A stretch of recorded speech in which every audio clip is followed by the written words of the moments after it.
Intermittent fasting. You've definitely heard of it, right? It's one of the biggest health and wellness trends on the entire planet, and people love it for its simplicity and all the potential benefits. But a recent bombshell study has kind of thrown a wrench in the whole thing, leaving millions of people wondering, is my healthy habit actually a hidden danger? Yeah, it all comes down to this one pretty shocking number. Some preliminary research was presented at a major American Heart Association conference, and it linked a popular form of intermittent fasting to a 91% increase in a pretty staggering health risk. And that's the finding right there, a nearly doubled risk of dying from heart disease or a stroke. You can imagine this single data point sent absolute shockwaves through the health community and kicked off a massive debate. So you have to ask, how could this possibly be? Is one of the most celebrated dietary patterns of the last decade secretly harming us?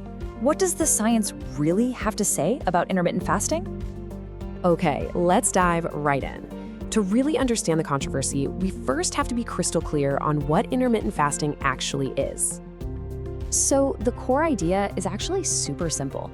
Unlike a lot of traditional diets that are all about restricting certain foods or counting every single calorie, IF is all about timing. It just creates these specific windows for when you eat and when you fast. And the flexibility of this approach, that's a huge part of its appeal. The most popular method by far is the 16-8, where you fast for 16 hours and then you eat all your meals within an 8-hour window. But there are other ways to do it too, like the 5-2 diet, or even doing a full 24-hour fast once in a while. And the reason it got so popular in the first place? Well, just look at this list of potential benefits. I mean, proponents point to everything from weight loss and better heart health markers to reducing inflammation and maybe even slowing down the aging process. One of the coolest ideas behind all these benefits is a process called autophagy. Okay, think of it like your body's internal renovation crew. When you fast, you kickstart this process that cleans out all the cellular junk and really gives your whole system a refresh. It's pretty incredible stuff. But a recent study cast a huge shadow over all these potential benefits, and it's what started this whole conversation. So now let's take a look at the risks. And we are back to this number, the one that grabbed all the headlines. Let's really break down where it came from. The study was pretty specific. It looked at people who were doing that popular 16-8 method, and it found this really strong association between that eating pattern and a significantly higher risk of cardiovascular death, especially when compared to people eating over a more standard 12 to 16-hour window. But, and I really can't stress this enough, this is a massive but. The study's own senior author, Dr. Victor Zong, immediately gave this critical piece of context. He stressed that their findings show an association, not that fasting caused these deaths. And that is a vital, vital distinction. And there's more. The research hasn't even been peer-reviewed yet, which is the absolute gold standard in science. Also, it relied on people just remembering what they ate over a couple of days, which, let's be honest, isn't always the most reliable data. These are really significant limitations that we have to keep in mind. To make things even more complex, other research shows this fascinating paradox. A secondary look at a trial on weekly 24-hour fasting found it actually increased a short-term, 1-year mortality risk score, but in that very same study, it decreased the calculated risk of developing chronic diseases over 10 years. It suggests that fasting might be a short-term stressor that actually triggers long-term protective mechanisms. Wild, right? Okay, so with powerful benefits on one hand and some pretty alarming, though shaky risks on the other, how do we put this all together? Let's start with the number one reason most people try it in the first place: weight loss. Is there something truly magical about the timing that just melts fat away? You know, the science here is pretty consistent.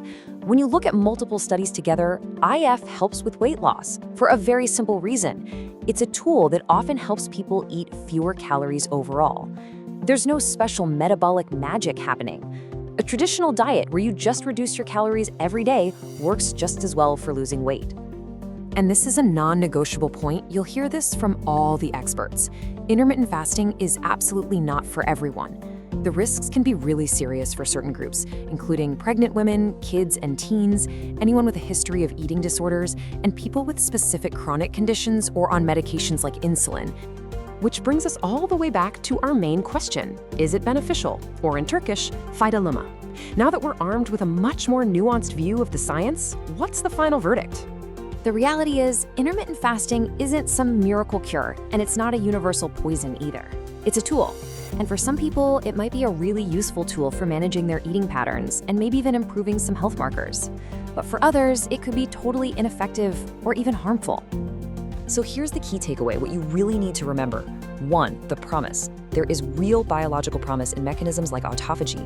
2, the problem. It's not a weight loss shortcut, and we just can't ignore these serious, even if they're preliminary, safety signals. And all of that points to number 3, personalization. The decision to fast or not to fast really needs to be made carefully, based on your unique health profile, and ideally with a doctor's input. Ultimately, this whole debate around intermittent fasting really highlights a much bigger truth in nutrition, doesn't it? We're all constantly searching for that one perfect diet, that single magic formula that works for everyone, but maybe the real answer isn't a one-size-fits-all formula, but a personalized approach that respects our own individual biology. What do you think?